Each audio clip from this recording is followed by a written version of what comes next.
Hello and happy Saturday.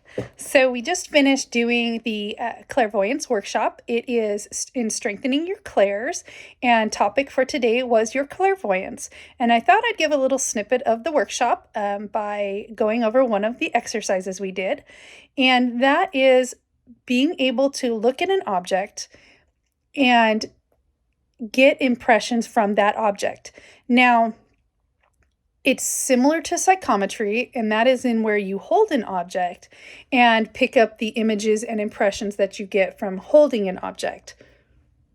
That's psychometry. However, the exercise I wanted to work on isn't so much about holding, because that involves feeling as well, but rather in looking at an object and getting the impressions from that specific object.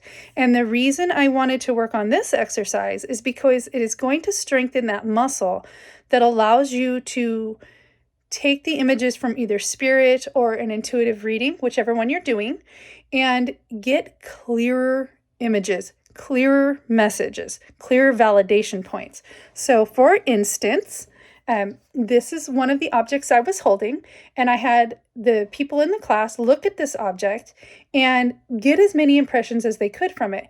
And the reason I want to do this, by looking at this, a lot of times we will do photo readings. That's a great exercise as well. Or if you are involved in doing cold cases or missing person cases, being able to pick up the energy from an object will actually help you to get clearer images, validation points, and it's strengthening that muscle that will help you to give a better reading. So for instance, yes, I used this as an object. There's a lot of energy around this because of the event that I did. So if you're staring at this, what are you picking up from this? What images are you getting from this? It's very similar in a reading, because you can be looking at a picture or you can be looking at your sitter. And what I'm wanting, a lot of times we get flooded with information when we're doing the readings, and it overlaps. And this is what we want to try to separate out. So either by looking at a photo or an object, or when you're doing a reading, it's so similar, you are training that muscle to be able to separate it out. So say I'm giving you a reading and I'm picking up all of these images from your energy. It's like being pummeled, dunk, dunk, dunk, dunk, dunk, dunk, dunk, right? So you're getting this and they're overlapping. What you want to do is pause. You want to pause and breathe. And once again, this comes back to visualization. And what I do is I imagine a curtain closing from, I always see my thoughts right here in the very front and down, third eye. It's always in the third eye area.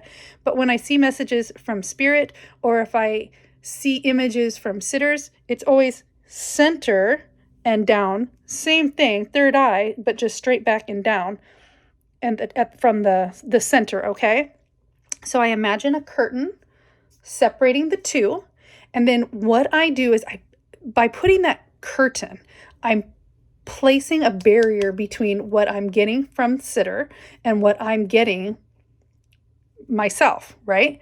So with that, I picture everything that I just received, all those impressions, that dunk, dunk, dunk, dunk, dunk, dunk, dunk, in one place. And then I play it more like a movie reel in my own mind, which is right here.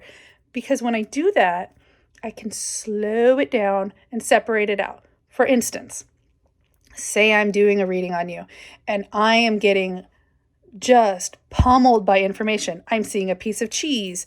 I'm seeing a deck of cards. I'm seeing a child. I'm seeing this. I'm seeing that. Da, da, da, da, da.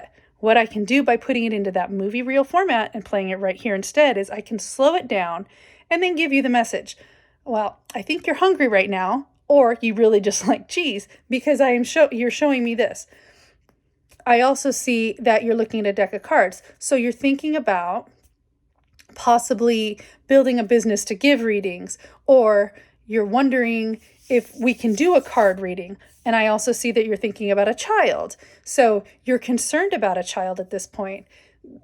Little things like that. Like, obviously, it's not going to be something so simple, because when somebody comes to you for a reading, it's going to be a very specific need. So what's in the front of their mind is all those thoughts based on what their concern is. So if it's like a love life thing, or they're having a romantic thing, I may see things playing in like a guy, and I can describe the gentleman that I'm seeing, and they're like, oh yeah, that's my significant other, or oh yeah, that's the guy I'm interested in at work, something like that. So it's the same concept. It's the same concept as holding an object and reading the energy off of that. So what you can do to strengthen that clair muscle, is hold objects, or not hold objects, look at objects that will help you to do that. Always find an object that you can get validation from.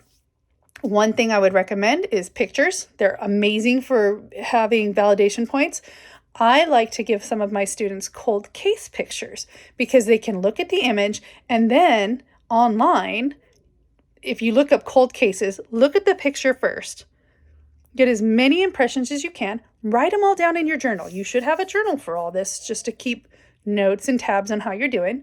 And then once you've done getting all this download of information, right, you're going to scroll further down and look at your validation points. Look at what you get out of the blurb, this news story, or whichever.